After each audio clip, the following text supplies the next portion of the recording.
The mud was ankle-deep and freezing on the morning of November 21st, 1943, and Corporal Mitchell Red Cloud, Jr. was not supposed to be able to move at all. He had taken a bullet through the left side of his chest somewhere in the darkness before dawn, on a ridge overlooking the Imjin River in Korea. But this story does not begin in Korea. It begins 10 years earlier and 4,000 miles away, in the green hills of Wisconsin, in a one-room schoolhouse on the Ho-Chunk Nation's land near Hatfield, where a boy named Mitchell Red Cloud grew up speaking a language the United States government was trying to erase. If you're enjoying this deep dive into the story, hit the subscribe button, and let us know in the comments from where in the world you are watching from today. He was born on July 22nd, 1925. His mother, Lillian, was Ho-Chunk, a nation whose warriors had fought in every American war since the Revolution. His father, Mitchell Sr., had served in the First World War. The family lived on land the Ho-Chunk had occupied for centuries before the state of Wisconsin existed. Mitchell grew up hunting deer in the hardwood forest, learning to move quietly, learning to read the ground the way other boys read books. He was the kind of child who could track a deer through frozen leaves without snapping a single one. The skill did not come from any manual.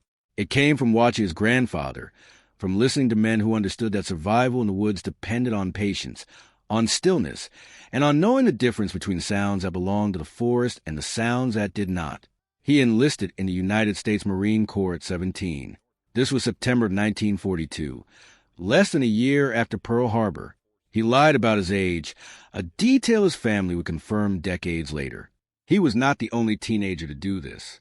Across the country in the months after Pearl Harbor, young men were walking into recruitment offices with false birth dates and earnest faces, motivated by a combination of patriotism, adventure, and a particular pressure that falls on a young man when his country is at war and his father is a veteran.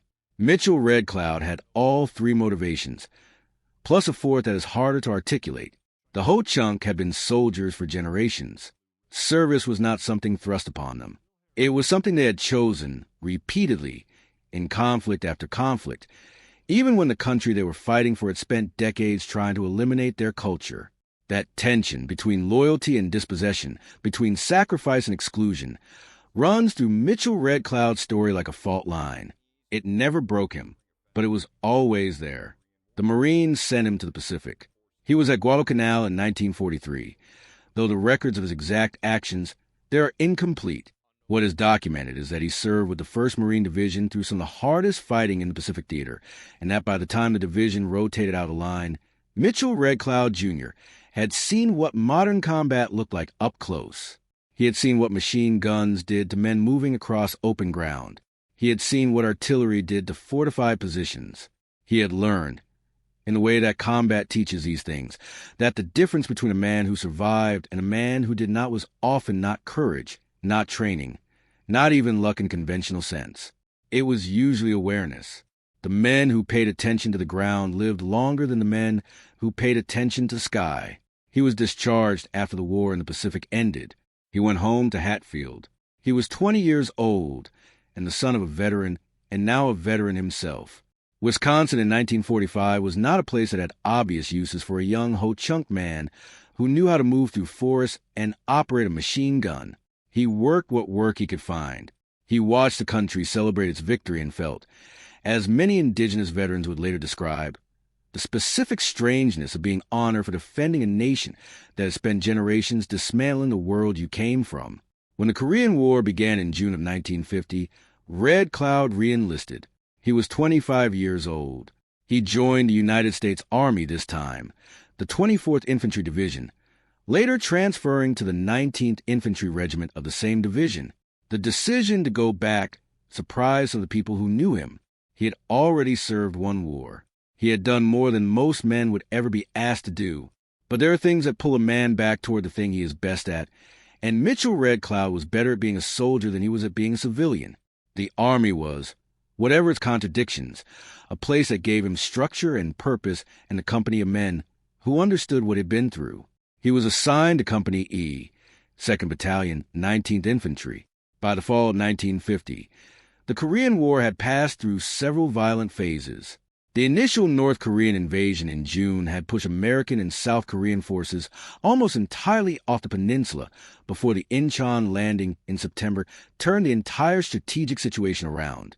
General Douglas MacArthur's forces had driven north, crossing the 38th parallel, pushing toward the Yalu River on the Chinese border.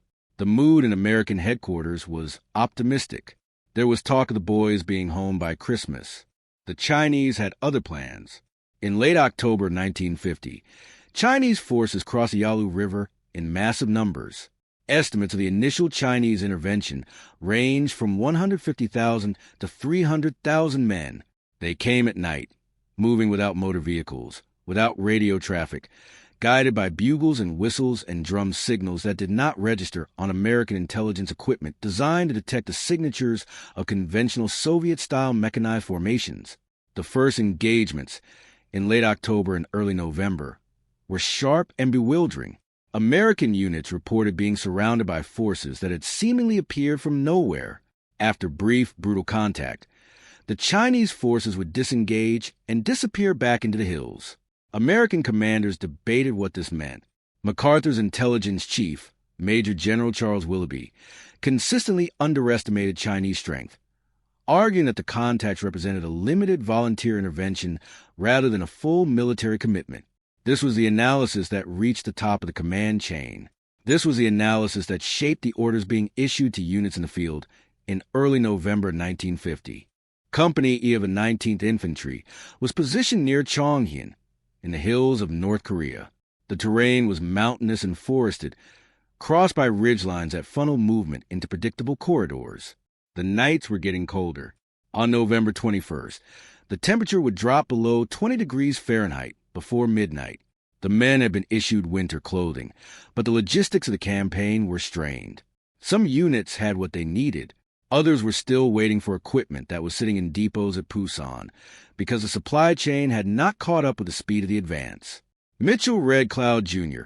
was 25 years old, a corporal, assigned to a forward listening post on a ridge above the Chonghyon River Valley. His job that night was the most unglamorous job in the Army, the job that exists because armies need to know what is coming before it arrives. He was the ears of Company E.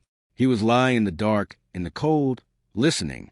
What happened in the hours before dawn on November 21st, 1950, is documented in the after-action reports filed by the survivors of Company E, in the Medal of Honor citation drafted in the months that followed, and in the accounts given by men who were positioned on the same ridge that night. The details form a picture that becomes more extraordinary the more closely you look at it.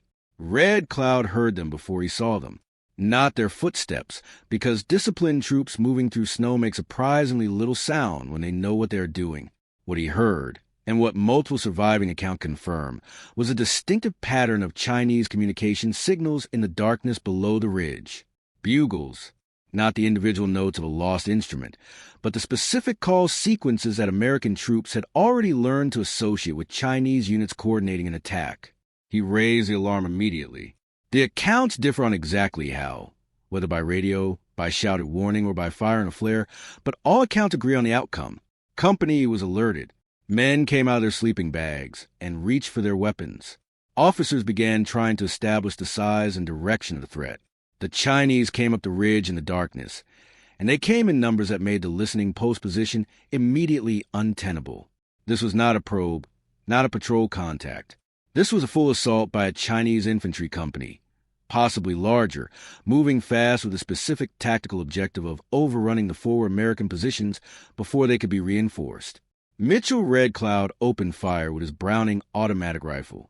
The bar was a weapon he knew intimately, a 20-pound automatic rifle that fired the same .30 caliber cartridge as the standard M1 Garand, but at a cyclic rate of up to 600 rounds per minute. In trained hands, it was a suppressive fire weapon of considerable capability. It was not an anti-tank weapon. It was not artillery. It was one man with one automatic rifle, positioned on a ridge in the dark, buying time for the company behind him to orient and organize. He was hit early in the engagement. The bullet entered his chest on the left side. The medical details from the citation suggest it was a penetrating wound, the kind of injury that in a field hospital would have warranted immediate surgery. On a ridge in North Korea at 2 a.m, With Chinese infantry pressing up the slope, there was no field hospital. There was the cold ground and the bar, and whatever time the next 60 seconds would give company E to get its men into defensive positions. Red Cloud did not fall back. Every account, every official document, every eyewitness statement confirms this single fact. He was wounded, seriously wounded, and he did not fall back. What he did instead is the detail that has traveled through the decades in every telling of this story. He wrapped his arm around a tree. The precise mechanics of this act have been described differently in different accounts. What is consistent is that he used the tree as a support to keep himself upright, and keep the bar in action after the wound had made it impossible to maintain a standing firing position by his own strength alone. He tied himself to it in some accounts. He hooked his arm around in others. The physical details matter less than the functional reality. Mitchell Red Cloud Jr., with a bullet in his chest, found a way to keep firing. The Chinese assault continued. The bar continued firing. Company continued orienting. The men who survived that night would later say that the sustained automatic fire from the forward position bought the company the minutes it needed to establish a defensive line. Not a comfortable line, not a fully organized line, but a line. The difference between a unit that holds and a unit that is overrun is often measured not in firepower or training, but in seconds. How many seconds does the attacking force have to close the distance before the defending force is ready? Mitchell Red Cloud was manufacturing seconds with a bar and a tree on a ridge in North Korea, and the seconds were adding up into minutes. And the minutes were the difference between Company E surviving the night and Company E ceasing to exist as a fighting unit. He was found after the battle by men from his own company. The Chinese assault had been repelled. Company E had held its position. Mitchell Red Cloud Jr. was dead at his post, still in position, still facing the direction from which the attack had come. He was 25 years old. If you find this story engaging, please take a moment to subscribe and enable notifications. It helps us continue producing in-depth content like this. To understand what Mitchell Red Cloud did and why it mattered, you need to understand what was happening to American forces across the Korean Peninsula in the last 10 days of November 1950. The Chinese intervention that had begun with cautious probing in late October was, by the 21st of November, preparing to become something much larger. While Company was fighting for its ridge above Chongyun, Chinese commanders were finalizing a plan for what would become known as the Second Phase Offensive. On November 25th, for days after Mitchell Red Cloud died on that ridge, the Chinese launched the largest coordinated military assault of the Korean War. 300,000 troops struck along a front stretching from the east coast to the west, hitting the United Nations forces simultaneously across multiple sectors. The results were catastrophic for American arms. The 8th Army's right flank, where the Republic of Korea divisions were positioned, collapsed almost immediately under the Chinese assault. The 24th Division, Red Cloud's division, was among the units that found itself in serious difficulty in the following days. The retreat from the Chongchon River became one of the most punishing withdrawals in American military history. Soldiers moving south through mountain passes in temperatures that fell to minus 25 Fahrenheit, with Chinese forces pressing the flanks and rear. What Red Cloud stand on that ridge contributed to this larger picture is not a claim that can be made with the kind of mathematical precision that characterizes the action reports for someone like Jose Lopez or Jack Treadwell. He did not hold a flank for 5 hours and kill 100 men. He was one corporal on one listening post in one of the engagements that made up the confusing, violent mosaic of the Chinese intervention's opening phase. But the men of Company E survived that night. They were alive to fight the days and weeks that followed. They were alive because someone on the forward slope heard the bugles and stayed at his weapon after he had every reason to leave it. Here is the expanded final part. Part 2 rewritten with approximately 1,000 additional words woven into the existing narrative, bringing the full script to roughly 5,600 words. The additions deepen the biographical context, the Chinese offensive analysis, and the reflective conclusion. The Ho-Chunk Nation called their warriors by a name that translated roughly as those who carry the war bundle. It was not a metaphor. The war bundle was a physical object, a collection of sacred items wrapped in hide and carried into battle as a spiritual protection, a connection between the warrior and the accumulated power of those who had fought before him. Mitchell Red Cloud's mother Lillian kept such traditions. She raised her son in them. When he went to the Marines at 17, she did not try to stop him. She understood what kind of boy she had raised. To understand Mitchell Red Cloud fully, you have to go back further than 1950, further even than 1942. You have to go back to the particular history of the Ho-Chunk people and their relationship with American military service, because that relationship is one of the stranger and more poignant threads in the larger story of indigenous Americans in the 20th century. The Ho-Chunk, also known as the Winnebago, had occupied the land around what is now Wisconsin and Illinois for centuries before European contact. By the mid-19th century, the United States government had removed them from their ancestral territory multiple times, relocating them to Minnesota, then to South Dakota, then to Nebraska, in a series of forced relocations that killed a significant portion of the population each time. A faction of the Ho-Chunk refused to leave Wisconsin and kept returning, walking back hundreds of miles after each removal. By the time Mitchell Red Cloud's grandparents were born, the Ho-Chunk in Wisconsin were living on small parcels of land they had managed to hold on to through stubbornness and legal tenacity, but they were living on a fraction of the territory their ancestors had occupied, in a state that had not existed when those ancestors were born. And yet the Ho-Chunk sent their men to every American war. In the First World War, the Ho-Chunk served in numbers disproportionate to their population. Mitchell Red Cloud Sr. came home from that war with the wounds and memories that shaped the household his son grew up in. The decision to serve was not naive.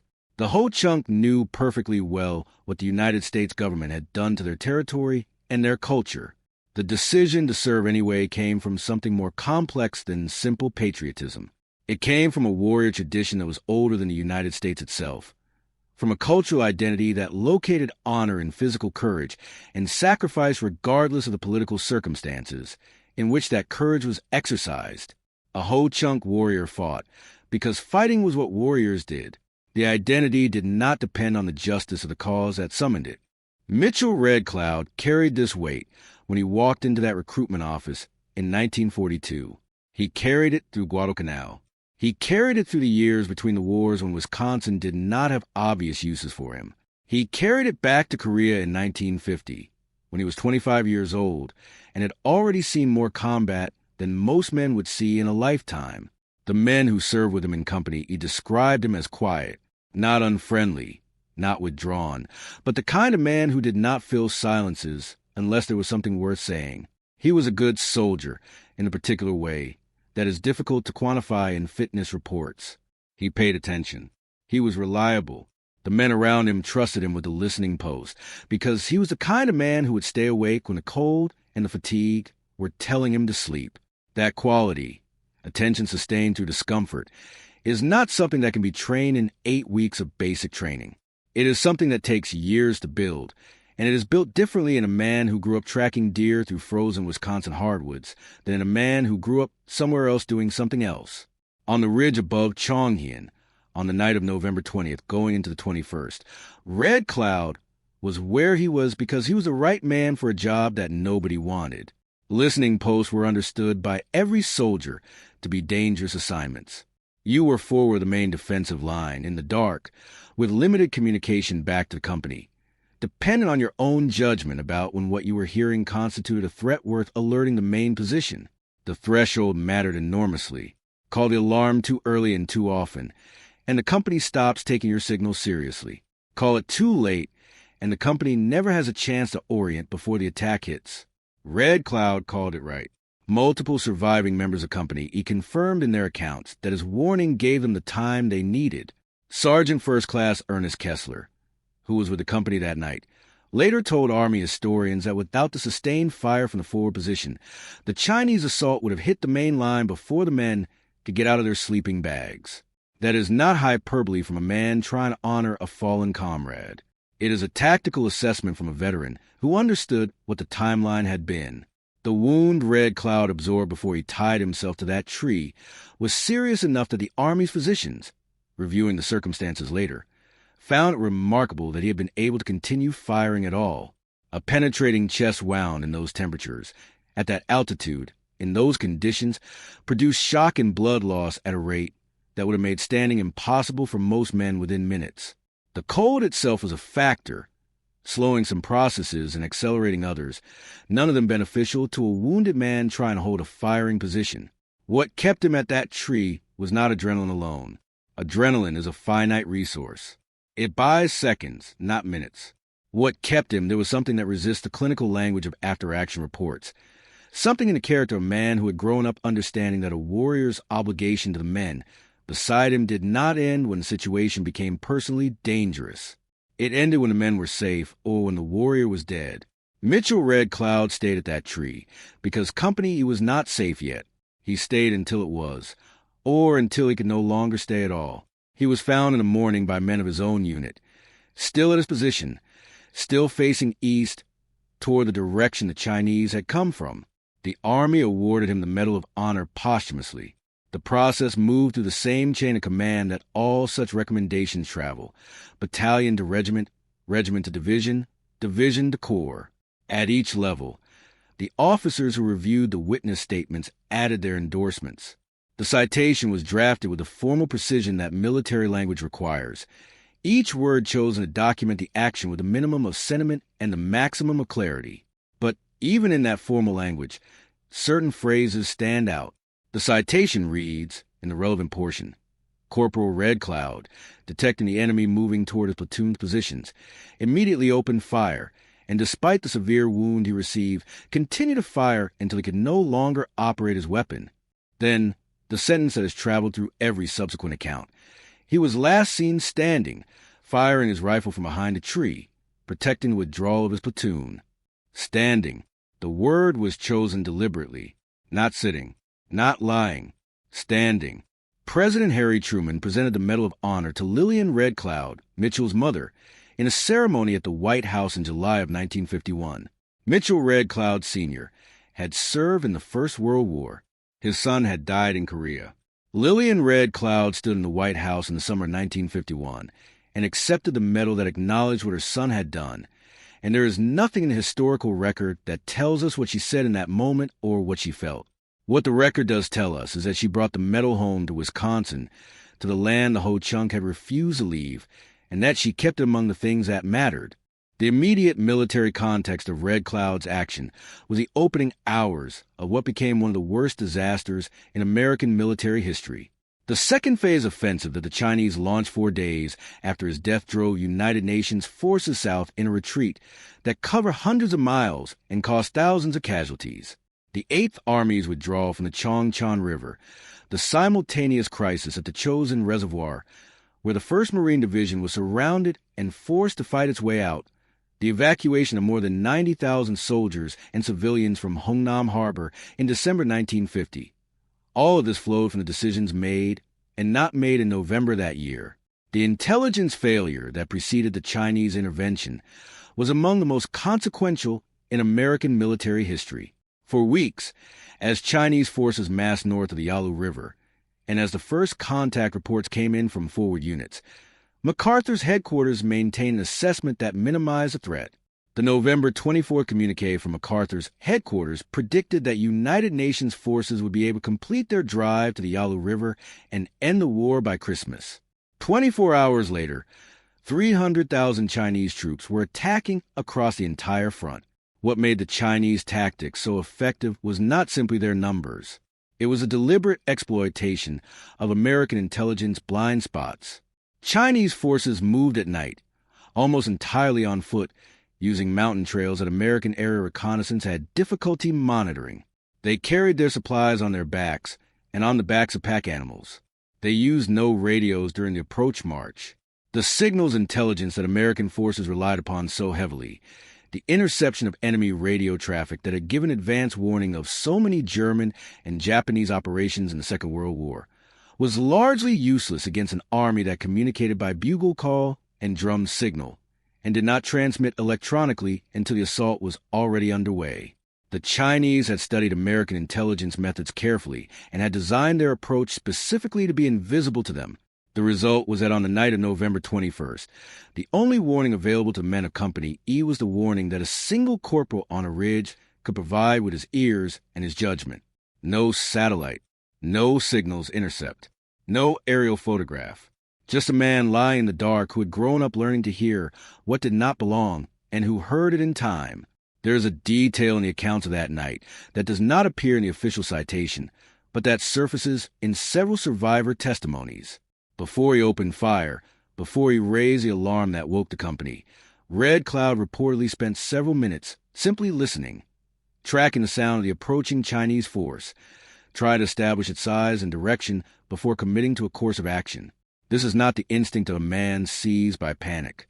This is the instinct of a trained observer who understood that the information he gathered in those initial seconds was itself a weapon, that a warning is only as useful as is accurate, and that accuracy required the patience to listen before acting. He listened, he assessed, then he fired. Mitchell Red Cloud did not know any of this broader strategic picture. He did not know that the men in headquarters were telling each other the war was almost over. He knew what he could hear in the darkness below the ridge, and what he could hear told him that something large was coming. His warning was correct. His stand was effective. His company survived the night. In the larger context of the campaign's collapse, this single action can seem like a small thing. Company survived, but the Chinese offensive swept past them anyway in the following days. The ridge that Red Cloud died defending was not a strategic objective that changed the course of the war. No ridge held by a single company could have done that. What his stand preserved was something smaller and more precise: the lives of the men of Company E. Those men went on to fight the retreat, to survive the winter, to come home to Wisconsin and Ohio and Georgia and Texas. Some of them had children. Some of those children had children. The specific human chain that follows from the fact that Company E held its position on the night of November 21st is impossible to trace completely. But it is real, and it begins with Corporal who heard bugles in the dark and chose to stay. There is another dimension to this story that the Medal of Honor citation does not address, and that the military records only gesture toward. Mitchell Red Cloud was a Ho-Chunk warrior fighting in the tradition of men who had been fighting for centuries before the United States existed. The tree he wrapped his arm around was not a tactical position selected from a field manual. It was a warrior's choice, made in the warrior's tradition he had been raised in. The tradition that said a man who carried the war bundle did not abandon his post while his people were still in danger. His people that night were the men of Company E.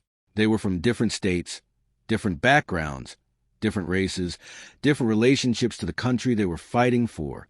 They were his people because they were in his care, because the forward listening post exists to protect the men behind it, and because Mitchell Red Cloud understood his obligation to them with a clarity that did not waver when the bullet hit.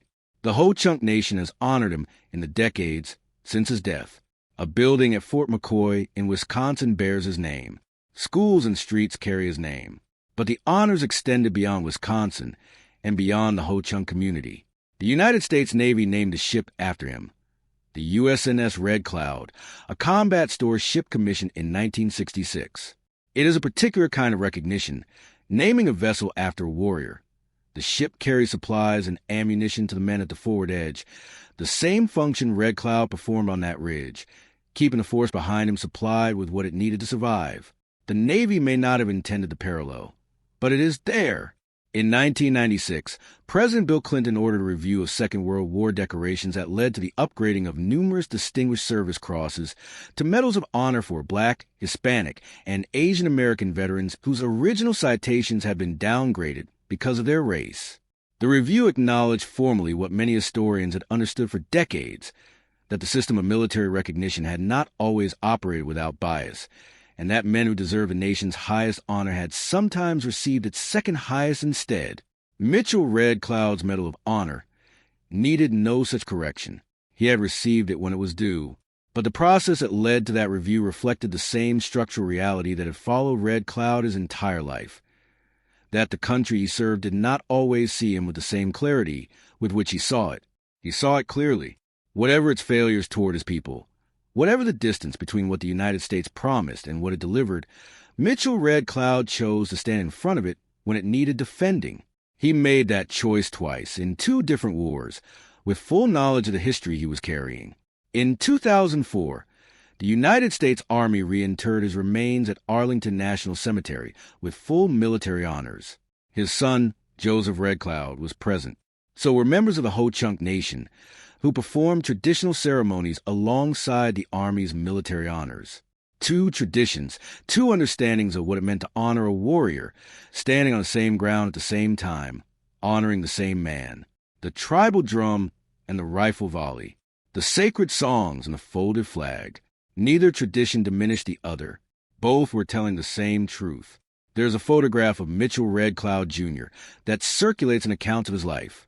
He is in uniform, young, looking directly at the camera with an expression that is difficult to read. Not severe, not soft, present, the eyes of a man who is paying attention.